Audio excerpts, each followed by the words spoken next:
Hello and welcome to all of you in this next video. This is your next class of your accountancy. As you can see the board that it is the journal part 6. Correct. It is the journal part 6. तो अगर हम अपने इस video को start कर रहे हैं तो हमें इसका टॉपिक पता होना चाहिए. आज का हमारा टॉपिक है discount related journal. Discount related journal आपको सुनकर के ऐसा लगेगा यार इस बारे में तो हम जानते हैं, क्योंकि इससे पहले की जो वीडियो थी उसमें सर ने कैपिटल पढ़ाया है और उससे पहले जो उन्होंने बताया था वो डिस्काउंट के बारे में बताया था. हाँ बिल्कुल, उस वक्त मैंने आपको डिस्काउंट का सिर्फ एक पार्ट बताया था जिस डिस्काउंट को हम कहते हैं कैश डिस्काउंट. लेकिन आज आप मल्टीपल टाइप्स ऑफ डिस्काउंट पढ़ोगे, इसलिए आज की वीडियो का टॉपिक है डिस्काउंट रिलेटेड जर्नल. ठीक है, तो इस डिस्काउंट रिलेटेड जर्नल टॉपिक को हम स्टार्ट करेंगे.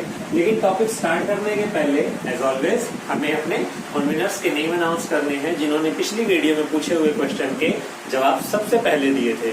ये वीडियो आपकी लास्ट है जिसमें मैं आपके टॉप 5 अनाउंस कर रहा हूँ. आज से मैं पॉलिसी चेंज करूंगा, इसके बाद से हमारे टॉप 5 की जगह टॉप 3 कैंडिडेट्स के नेम अनाउंस होंगे. ठीक है दोस्तों, कंपटीशन अब और ज्यादा टफ है. आप सभी इस पर ज्यादा गौर करें और अपने आप को ज्यादा बेहतर बनाने की कोशिश करें. तो आपके सामने आपके नाम रहे टॉप 5 ये. ओके, चलिए अभी हम आज का टॉपिक स्टार्ट करते हैं. सबसे पहला काम है, अगर हम डिस्काउंट रिलेटेड जर्नल पढ़ रहे हैं तो हमें पता होना चाहिए कि डिस्काउंट क्या होता है. ठीक है, हमें डिस्काउंट के बारे में पता होना चाहिए कि व्हाट इज डिस्काउंट. ओके, तो डिस्काउंट के लिए अगर सुन करके हम बात करें तो ऐसा लगता है कि यार जो कभी भी पैसा देने में जो कम देते हैं वो डिस्काउंट होती है.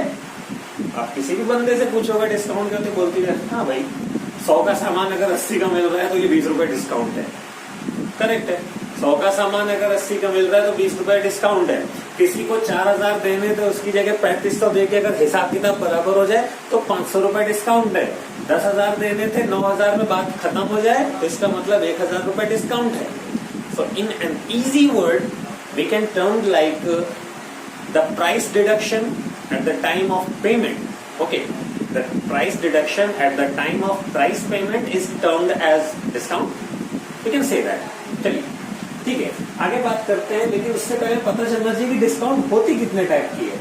हाँ बिल्कुल, अभी तक तो बस सुना है कि खाली डिस्काउंट मिल रही है. हम लोग खूब पढ़ते हैं, कई बार भी सेल लगी है. क्या सेल लगी, कितने परसेंट की लगी है? 60% की लगी है. कूद को जितना सामान रखा है सब बटोर लो, डिस्काउंट चल रही है. लेकिन भाई इस डिस्काउंट के भी पार्ट होते हैं. ये पार्ट सिर्फ कॉमर्शियल्स जानते हैं, क्योंकि हमारी आंखों में तो अकाउंट्स का चश्मा लगा है. हम कोई भी चीज देखेंगे बारीकी के साथ देखेंगे, उसके वेरियस एस्पेक्ट्स पर बात करेंगे. ठीक है, तो अगर डिस्काउंट की हम चर्चा कर रहे हैं तो हमें हर तरह के डिस्काउंट के बारे में पता होना चाहिए. दोस्तों आपके 11th के कोर्स में 2 टाइप्स ऑफ डिस्काउंट की चर्चा की गई है. लेकिन आपकी जानकारी के लिए मैं आपको जो कंप्लीट पैकेज है डिस्काउंट का वो बताऊंगा. आपके 11th में 2 टाइप्स ऑफ डिस्काउंट आएगा. ठीक है, आप उसके बारे में सीखेंगे. सबसे पहली जो डिस्काउंट होती है वो होती है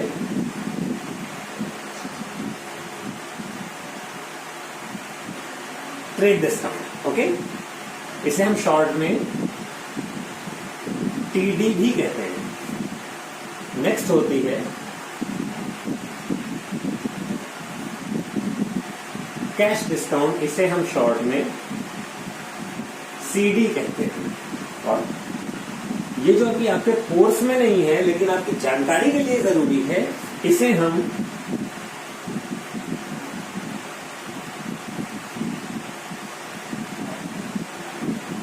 स्पेशल डिस्काउंट कहते हैं, जिसे आप एसडी कह सकते हैं. ठीक है, ठीक है. तो ये 3 टाइप्स ऑफ डिस्काउंट होती हैं. अब आपके सामने इस डिस्काउंट की डेफिनेशन आई जा रही है. आप पहले उन्हें देख लीजिए, समझाने का काम मेरा है. 1 by 1 तीनों डिस्काउंट आपके सामने आएगी, आप इन्हें देख लीजिए.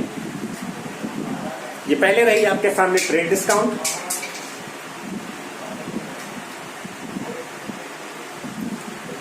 इस ट्रेड डिस्काउंट के बाद आपके सामने रही कैश डिस्काउंट.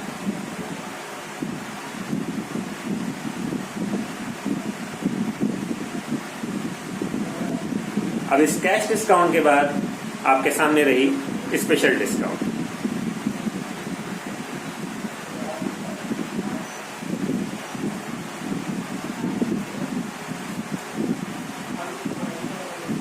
उम्मीद है कि आपने तीनों डिस्काउंट्स को देख लिया होगा. ठीक है,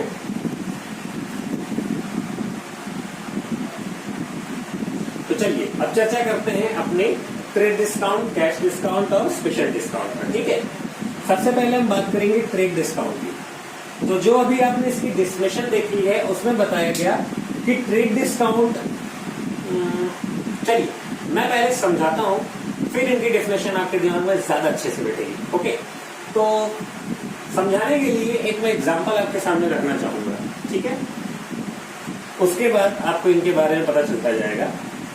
सपोज दैट आपके पास जैकेट का धंधा बहुत अच्छा चलता था, आपका जैकेट्स का बिजनेस था, करेक्ट है, आपके पास जैकेट का बिजनेस बहुत अच्छा था और आप सर्दी के मौसम में जैकेट्स वगैरह बेच रहे थे। हर एक जैकेट का रेट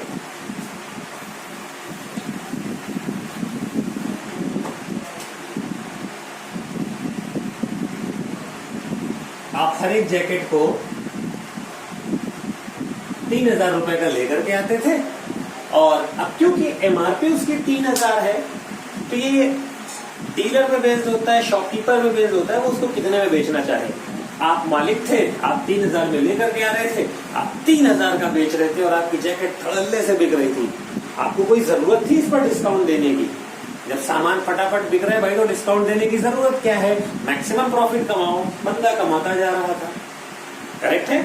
लेकिन आप ही की दुकान के बगल में एक बंदे ने और जैकेट की दुकान खोल ली।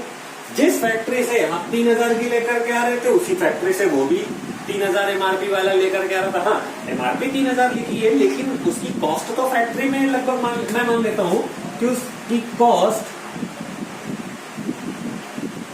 1,000 रुपए रही होगी उस फैक्ट्री में जहां से ये दोनों डीलर इसे लेकर के आते थे। ठीक है, 1,000 का सामान लेकर के आते थे, उस पर रेट पड़ा होता था 3,000। उसके बाद दोनों की अपनी अपनी जितनी मर्जी उतने बेचना चाहे। आप उसे 3,000 में बेच रहे थे, वो 3,000 की बिक रही थी। ठीक है, दूसरा वाला डीलर जैसे ही आप 3,000 में बेच रहे थे उसने बाद में अचानक से मार्केट में कदम रखा और उसने 2,500 रुपए में जैकेट्स बेचना शुरू कर दिया। तो अब अगर आप ही की बगल में कोई दुकानदार बैठ करके सेम प्रोडक्ट आपसे 500 रुपए सस्ते में बेच रहा है तो आप बताएं कि अगर आप कस्टमर होते तो आप किसके पास जाते? करेक्ट है, प्रोडक्ट सेम है, कॉस्ट सेम, ठीक है, मटेरियल सेम है, या फिर पैसे क्यों बर्बाद करना एक्स्ट्रा? मैं खुद अगर चाहूंगा तो मैं 2,500 रुपए वाले से खरीदना पसंद करूंगा जो कि 2,500 में बेच रहे हैं, मैं भी उसी से खरीदूंगा। तो ये जो बंदा अभी 3,000 वाला बेच रहा था अचानक से इसकी सेल क्या हो जाएगी? इसकी सेल स्टॉप हो जाएगी, इसका बिजनेस स्टॉप हो जाएगा। इनका बिजनेस ऐसा लगेगा किसी ने पॉज कर दिया, चलना ही बंद हो जाएगा। ठीक है, तो वैसे टाइम में भाई साहब इनको ज्यादा तमीज तो है नहीं, बैठे हुए हैं, इन्होंने तुरंत अपने किसी भी एक सलाहकार को बुलाया, उनसे पूछा भाई साहब मैं ऐसा क्या करूं कि मेरा बिजनेस चलने लगे। तो उन्होंने पूछा प्रॉब्लम क्या आ गई है? तो भाई साहब ने पूरी कहानी बताया। 1,000 का माल लेकर के आते थे, 3,000 उसमें एमआरपी पड़ा होता ना, फुल टू एमआरपी पे बेचते थे। लेकिन वो कम वक्त बगल वाला है, एमआरपी उसमें भी 3,000 पड़ी है मगर वो 2,500 का बेचता है। क्यों? मैं 2,000 रुपए प्रॉफिट कमाने की सोचता था, वो कम वक्त 1,500 में खुश है। तो चाचा ने इनको सलाह दी भाई साहब तुम्हें कीड़े ने तो काटा नहीं है, अगर वो बंदा 2,500 की बेच रहा है तो एक काम करो तुम 2,400 में बेचना शुरू कर दो। इनका दिमाग टन का सीधा पूछे फायदा होगा? दुकानदार भी ये सलाहकार बता रहा है काहे नहीं होगा, जब तुम उससे सस्ता बेचना शुरू कर दोगे तो तुम्हें फायदा होगा। तो इन्होंने तुरंत अपनी तरफ से उसमें 600 रुपए कम कर दिए और कितने की बेचना शुरू कर दिया? 2,400 रुपए की। ठीक है, अब 2,400 रुपए की इन्होंने बेचना शुरू कर दिया। अब जब ये 2,400 रुपए की बेच रहे थे तो किसी को जब ये पता चल गया कि भाई साहब ये 2,400 की बेच रहे हैं तो वो बंदा इनके पास आ गया, आप ही का कोई रिश्तेदार आ गया और क्योंकि बिजनेस में तो आजकल उधार सामान चलता है, उसने कहा भाई साहब जितनी जैकेटें मुझे दे दो, क्योंकि नैनीताल में तो इनका 3,000 प्राइस पड़ा हुआ, मैं वहीं ले जाकर के बेच दूंगा, वहां तो सर्दी अभी भी चल रही है।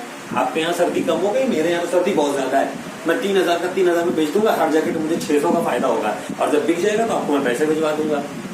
तो भाई मना तो कर नहीं सकते, आपका कस्टमर था, आपने पूरी जैकेट का सामान उसको लाद दिया, जितना आपके पास पड़ा था 10 लाख 20 लाख का सामान सब उसको 2,400 के रेट से लाद के आपने भेज दिया।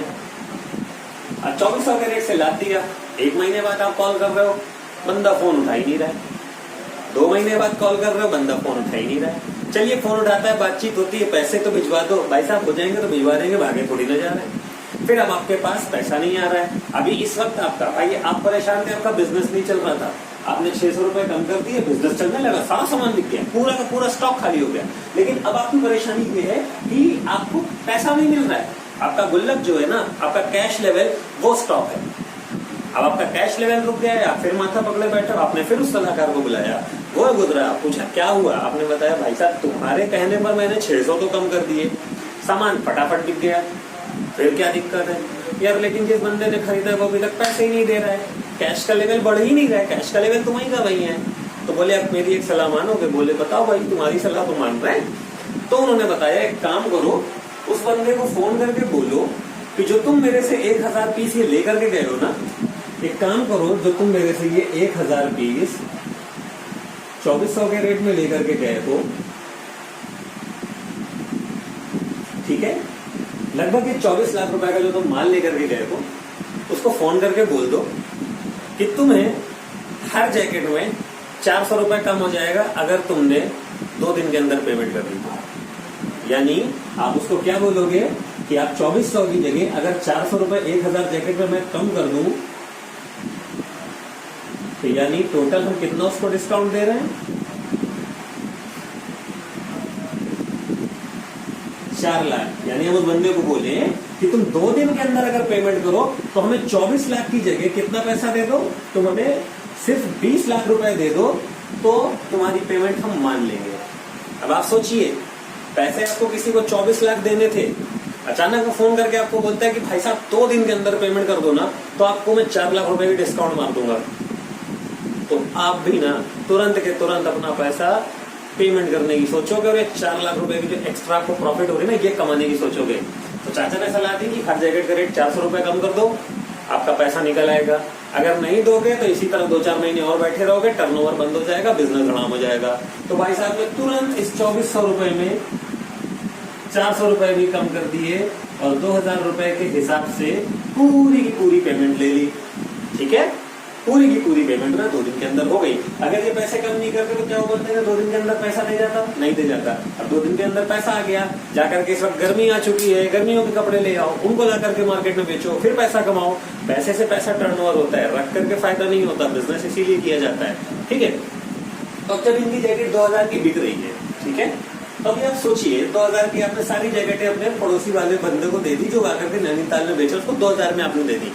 आप ही की कस्टमर जो आपसे आज 10 साल से सामान खरीद रहे हैं, ठीक है, उनको आपने 3000 रुपए की जैकेट बेची थी पहले, उनको किसी ने खबर बता दी कि भाई साहब आपको तो ये 3000 की चपका दी है, जबकि अपने नैनीताल वाले डीलर को मैं 2000 की बेच रहा है।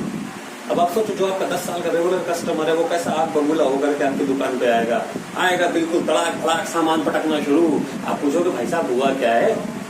जवाब आएगा भाई साहब ये अच्छा ना किया आपने, हम आपसे 15 साल 20 साल से सामान खरीद रहे हैं, हमको आपने जैकेट 3000 की दी, और जो आपके अभी भी लेटेस्ट कस्टमर बन रहे हैं 1-2 साल से, आप उनको कितना दे रहे हो? 2000 के जैकेट दे रहे हो। लूटने के लिए हमें भी लेते, फला को आपने 2400 की दी, उनको फला को आपने 2000 की दे दी, हमें 3000 की दी। तब आप उसका गुस्सा शांत करोगे या डंडा उठा के उसको मार के भगा दोगे? बिल्कुल सिर्फ आप उनको क्या करेंगे, उनका गुस्सा आप शांत करवाएंगे, उन्हें बैठा लेंगे, ठंडा वगैरह ऑफर करेंगे, सीधा पूछेंगे प्रॉब्लम क्या है। मैं नहीं जानता भाई, आपने 2000 की जैकेट लोगों को बेची, मुझे 3000 की क्यों बेची? एक काम करिए, आपको हम बिल्कुल स्पेशल रेट दे रहे हैं। आपकी जो जैकेट है ना, वो आपको 2000 की, आपको 3000 की नहीं, आपको 1500 की पड़ेगी। ठीक है, हम आपको और 500 रुपए कम करके दिए दे रहे हैं, ताकि आपको ये फील हो कि आप हमारे 20 साल पुराने कस्टमर हो। ये रेट सिर्फ आपके लिए है। अक्सर आप अपने शहर में जाते होंगे ना, दुकानदार ऐसा बोलते होंगे, आप तो अपने आदमी है, आपके लिए ये रेट है, बाकी किसी के लिए नहीं है। ठीक है, तो आपने उस अपने 20 साल पुराने कस्टमर को और 500 रुपए कम करके दे दिए। ठीक है, अब मैं आपको आपकी उन तीनों टर्म के बारे में बताऊंगा, क्योंकि डिस्काउंट ये भी थी, डिस्काउंट ये भी थी, डिस्काउंट ये भी थी। ठीक है, अब इन तीनों टर्म के बारे में आप जानेंगे। आपका पहला टर्म क्या था?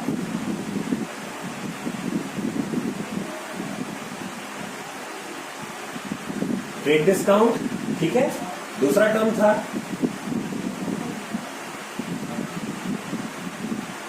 कैश डिस्काउंट, और तीसरा टर्म था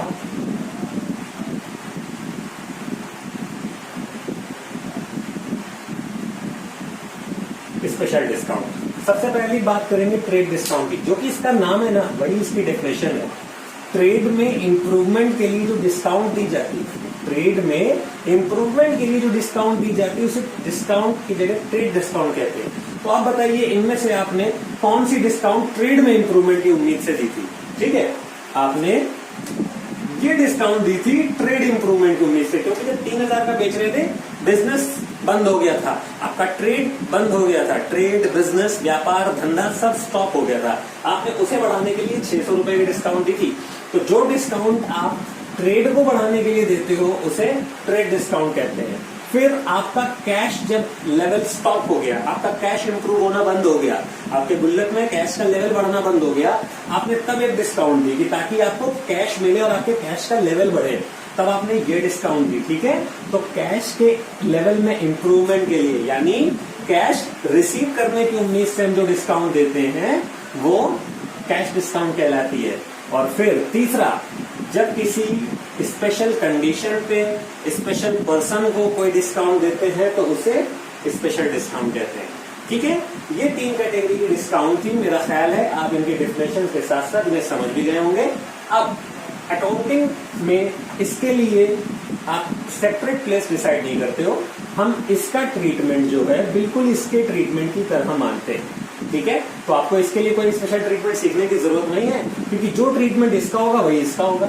ठीक है, यानी कभी भी आपको फिलहाल 11th में कोई स्पेशल डिस्काउंट का केस मिलेगा नहीं, लेकिन अगर कभी भी मिलेगा, इन फ्यूचर आप बीकॉम एमकॉम करेंगे, अगर आपको कभी कुछ मिलता है तो इसके लिए कोई स्पेशल ट्रीटमेंट नहीं है। जो मैं आपको इसके लिए सिखाऊंगा वही इस पर भी एप्लीकेबल होता है। तो इस वक्त मैं इसे यहां से हटा रहा हूं। ठीक है, अब हम चर्चा करेंगे सिर्फ और सिर्फ कैश डिस्काउंट और ट्रेड डिस्काउंट। ठीक है,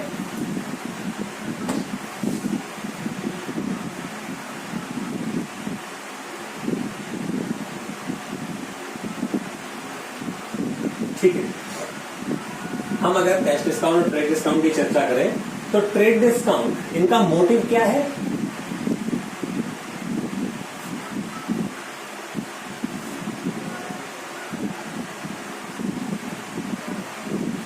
इसका मोटिव है वो सेल्स प्रमोशन। हम इसे क्यों देते हैं? ताकि हमारी सेल्स बढ़ सके, सेल्स बढ़ेगी तो बिजनेस बढ़ेगा। ठीक है, जो हमारा सेल्स रुक जाता है तब हम इस तरह की डिस्काउंट देते हैं ताकि हमारा सेल्स स्टार्ट हो सके। अक्सर आपने देखा होगा आसपास के दुकानदारों के सीधा लिखा होता है flat 50% off, sale sale sale चल रही है। वो सेल इसलिए चल रही होती है क्योंकि दुकानदार सेल करना चाहता है और ऐसी कीमत पर सेल करना चाहता है कि आप खरीदने के लिए रेडी हो। ठीक है, कैश डिस्काउंट का मोटिव क्या होता है?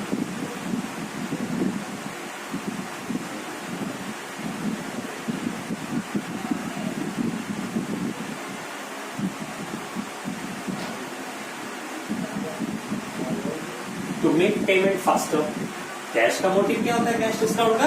To make payment faster. हम ये डिस्काउंट इस उम्मीद से देते हैं ताकि हमारी पेमेंट और फास्ट हो सके। ठीक है, ओके। ये कब दी जाती है?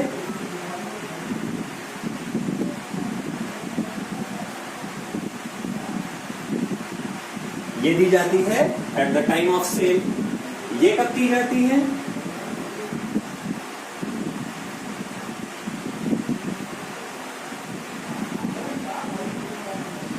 At the time of payment. ठीक है, ये दी जाती है at the time of sale and ये दी जाती है at the time of payment. Got it? Okay, चलिए सबसे जरूरी बात जो है वो अब मैं लिखने जा रहा हूं।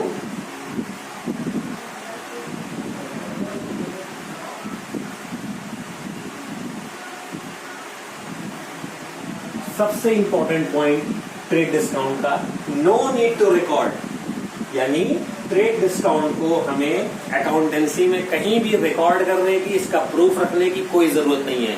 जब हम ट्रांजैक्शन को अपनी लैंग्वेज में कन्वर्ट कर रहे होंगे उस वक्त हमें ट्रेड डिस्काउंट के लिए कोई अकाउंट बनाने की जरूरत नहीं है। नो नीड टू रिकॉर्ड, हमें इसे रिकॉर्ड करने की कोई जरूरत नहीं है। ठीक है, लेकिन इनके लिए क्या प्रोसेस है?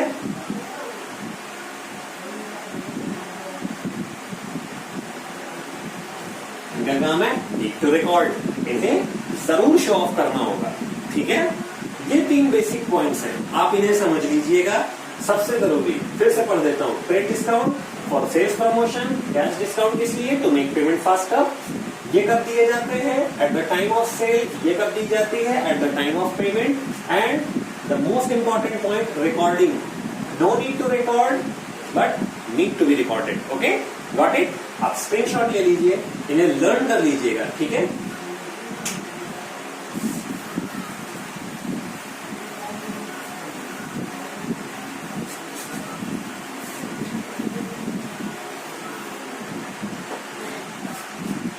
ओके, अभी आप इनके बारे में सीखेंगे, ठीक है।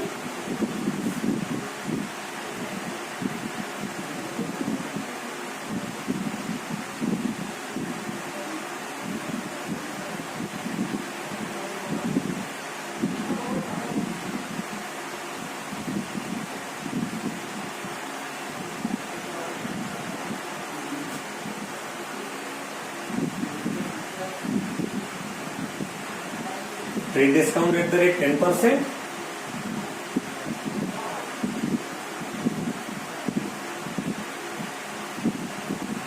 Cash discount at the rate 10%। हमने सोल्ड गुड्स फॉर कैश, नगद सामान बेचा, ट्रेड डिस्काउंट 10% थी, कैश डिस्काउंट 10% थी। अब मैं आपके सामने इसके लिए कैलकुलेशन प्रोसेस लिखने जा रहा हूं। ये आपको अगले 2 साल तक बहुत ज्यादा हेल्प करने वाला है। इसे ध्यान देकर के सीख लीजिएगा, क्योंकि अभी 2 चैप्टर के बाद एक चैप्टर आएगा अकाउंटिंग एंट्रीज विद जीएसटी। सुन रहे हैं आप, अकाउंटिंग एंट्रीज विद जीएसटी, और उसमें ये बहुत ज्यादा इंपॉर्टेंट हो जाएगा, ठीक है। तो अभी ध्यान से सीखते चलिए। इसका एक कैलकुलेशन प्रोसेस होता है, वो आप ध्यान रखिए, क्योंकि वो मुझे आज तक यूट्यूब में किसी के पास नहीं मिला। ये मैं फर्स्ट टाइम शायद है कि आपको यूट्यूब पे चीज दिख रही होगी। ओके, सबसे पहले हम एमआरपी को पुटअप करेंगे, ठीक है।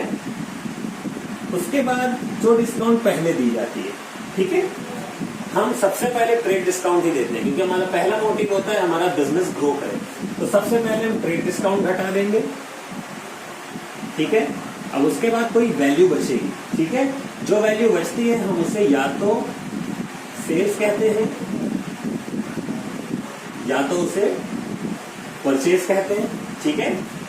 उसके बाद हमें इसमें से सीडी लेस कर देना है, ठीक है। फिर उसके बाद जो बचेगा हम उसे कैश कहते हैं, ठीक है। अब ध्यान दीजिए, एमआरपी अकाउंटिंग बुक्स में कहीं भी रिकॉर्ड नहीं की जाती। एमआरपी अकाउंटिंग बुक्स में कहीं रिकॉर्ड नहीं की जाती। Trade discount no need to record, यानी ये पहले दोनों बिल्कुल कहीं रिकॉर्ड नहीं किए जाते। लेकिन उसके बाद के तीनों अमाउंट, ये और ये तो हमारा क्या है, कैश डिस्काउंट। तो इसे हम कहते हैं डिस्काउंट, ठीक है। तो अभी लीजिए, अदरवाइज मेरे समझाने के बाद ले लीजिएगा। चलिए, अभी इस प्रोसेस को मैं इसमें सॉल्व करके आपको दिखाता हूं, ठीक है। हमारे इस क्वेश्चन की एमआरपी क्या है, 4 लाख। एमआरपी कहीं लिखी जाएगी, बिल्कुल नहीं, ठीक है। अब इसमें से हमें ट्रेड डिस्काउंट घटाना है। Trade discount at the rate 10%। तो इस वैल्यू का 10% कितना होगा, एक जीरो हटा लीजिए, कितना बचता है, 40,000, ठीक है। ये हो गया हमारा 40,000। अगर हमने इसमें से एमआरपी कहीं नहीं लिखी जाती, ट्रेड डिस्काउंट भी कहीं नहीं लिखी जाती, इन दोनों की कहीं पोस्टिंग नहीं होगी। लेकिन अब क्या बच रहा है, दैट इज 3,60,000.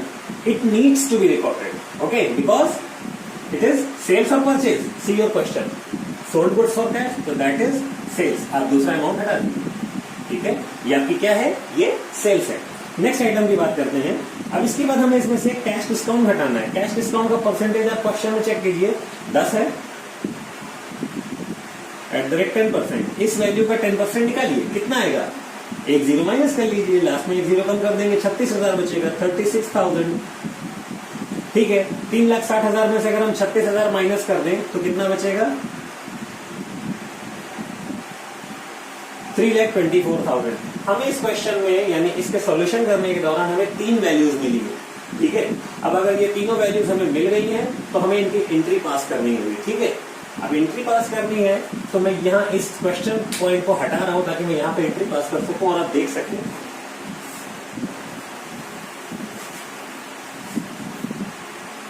ओके, एंट्री किस चीज की है, सेल्स की है।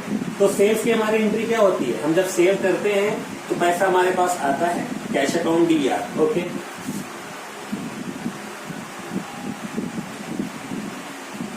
कैश अकाउंट DER, लेकिन इस एंट्री में डिस्काउंट भी है। तो डिस्काउंट कहां जाएगी, जहां कैश जाता है वहीं डिस्काउंट जाएगी।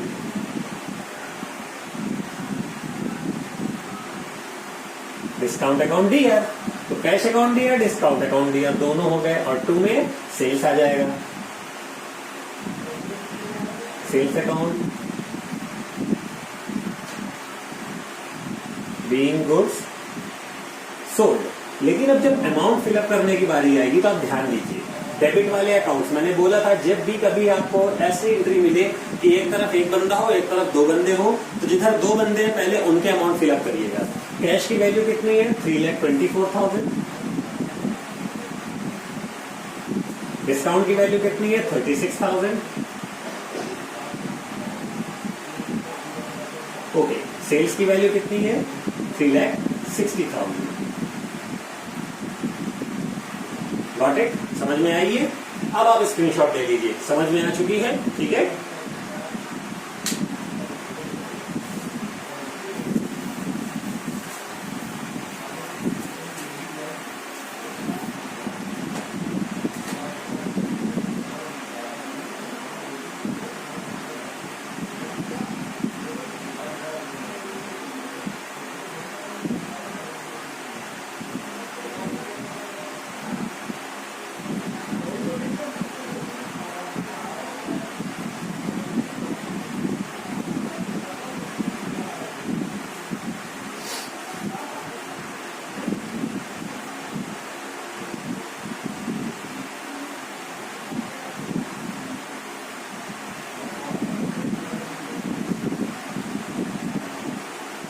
Okay. In this question purchase goods for cash, ठीक है, नगद सामान खरीदा, तो परचेज की एंट्री करनी है। पहले तो देख ले कि एंट्री क्या होगी, purchase account DER to cash, क्योंकि परचेज गुड्स फॉर कैश तो प्रोसेस का अकाउंट बनेगा। परचेज अकाउंट DER क्योंकि सामान आ रहा है, परचेज अकाउंट DER पैसा जा रहा है टू कैश, ठीक है। तो एंट्री तो पता है, लेकिन प्रोसेस क्यों, क्योंकि ये MRP वाली एंट्री तो हमें अपने कैलकुलेशन प्रोसेस से होके गुजरना होगा, ठीक है। तो कैलकुलेशन प्रोसेस हमारा क्या कहता है, सबसे पहले हम लिखेंगे MRP। MRP कितनी है, दैट इज 2 लाख। इसको हम कहीं लिखते हैं, कहीं नहीं, ठीक है। उसके बाद हम लेस करेंगे TD at the rate of 10%। TD at the rate of 10%, तो इस अपर वैल्यू का 10% कितना होगा, आप एक जीरो लेस कर दीजिए। 10% के लिए अभी 1 2 3 4 5 जीरो है, एक छुपा लीजिए, 4 बचते, दैट इज 20,000, ठीक है। कितना बचेगा, 1,80,000, और ये हम कहीं नहीं लिखते हैं, ठीक है, ट्रेड डिस्काउंट भी। अभी जो 1,80,000 बच रहा है, ये हमारा सेल है या परचेज है, ये हम क्वेश्चन से पता करते हैं। हमारा प्रोसेस क्या है, परचेज है, तो इसका नाम होगा परचेज। ओके, ठीक है। अब इसके बाद हमारा काम है घटाने का कैश डिस्काउंट। कैश डिस्काउंट का परसेंटेज है 20, तो इस 1,80,000 का 20% कितना होगा भाई, एक जीरो छुपा लेते हैं तो 10 मिलता है, दोगुना कर देंगे। पहले एक जीरो छुपा लेते हैं, अभी 4 जीरो, एक छुपा लीजिए, कितना बचेगा, 18,000, डबल कर दीजिए, 36,000, ठीक है। तो अब इस 36,000 को हम क्या बोलेंगे, डिस्काउंट बोलेंगे। आप इस प्रोसेस को याद रखिएगा, ठीक है, ये प्रोसेस हमेशा फॉलो करेंगे, और आप इसे बहुत ज्यादा तैयारी करिएगा, ठीक है। 1,80,000 में से जब 36,000 हम घटा देंगे तो बचेगा 1,44,000, ठीक है, और ये हमारा कहलाएगा कैश, ठीक है। अब अगर हमें एंट्री पास करनी पड़ जाए, ठीक है, तो मैं चलिए इसे फिर से मैं हटा रहा हूं। ये एंट्री हमारी है परचेज की, कैश की, डिस्काउंट की। तो परचेज और कैश की एंट्री क्या होती है, सामान आता है या जाता है खरीदने में, आता है, तो एंट्री होगी purchase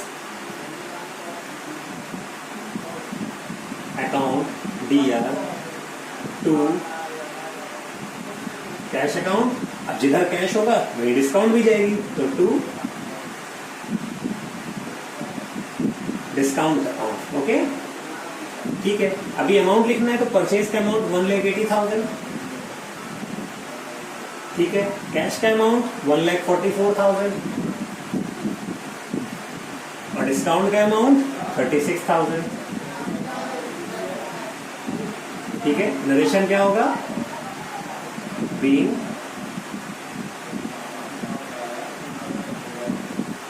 being goods purchase, got it. तो ठीक है, तो दोस्तों आप इनको सीख लीजिए, आप इसे स्क्रीनशॉट ले लीजिए। अभी आपके सामने कई एंट्रियां आएंगी जो एमआरपी बेस्ड एंट्रियां होंगी, जिनमें ट्रेड डिस्काउंट और कैश डिस्काउंट दोनों एप्लीकेबल होंगे। आपको ध्यान से एंट्री पास करनी है। एक चीज ध्यान दे लीजिए, ट्रेड डिस्काउंट हम कहीं नहीं लिखते हैं, आप इस एंट्री में कहीं नहीं बता सकते कि ट्रेड डिस्काउंट कहां थी। ठीक है, ट्रेड डिस्काउंट हो एमआरपी क्वेश्चन उसे बोल सकता है, क्वेश्चन उसे अमाउंट को लिस्ट प्राइस बोल सकता है। ठीक है, इसमें इनका कहीं पर कोई भी रिकॉर्डिंग नहीं किया जाता है। ठीक है, चलिए अभी मैं आपके सामने कुछ क्वेश्चंस रखने जा रहा हूं, आप इन क्वेश्चंस को सॉल्व करिएगा। आपके सामने क्वेश्चन रहे ये, अब आप इनकी वीडियो को देख लीजिए, स्क्रीनशॉट लीजिए, क्वेश्चन सॉल्व कीजिए और मेरी नेक्स्ट वीडियो बनाने के पहले आप इन्हें भेजिए। और इस बार ध्यान रहे, सिर्फ टॉप 3 अनाउंस होंगे, सिर्फ और सिर्फ टॉप 3। So good luck.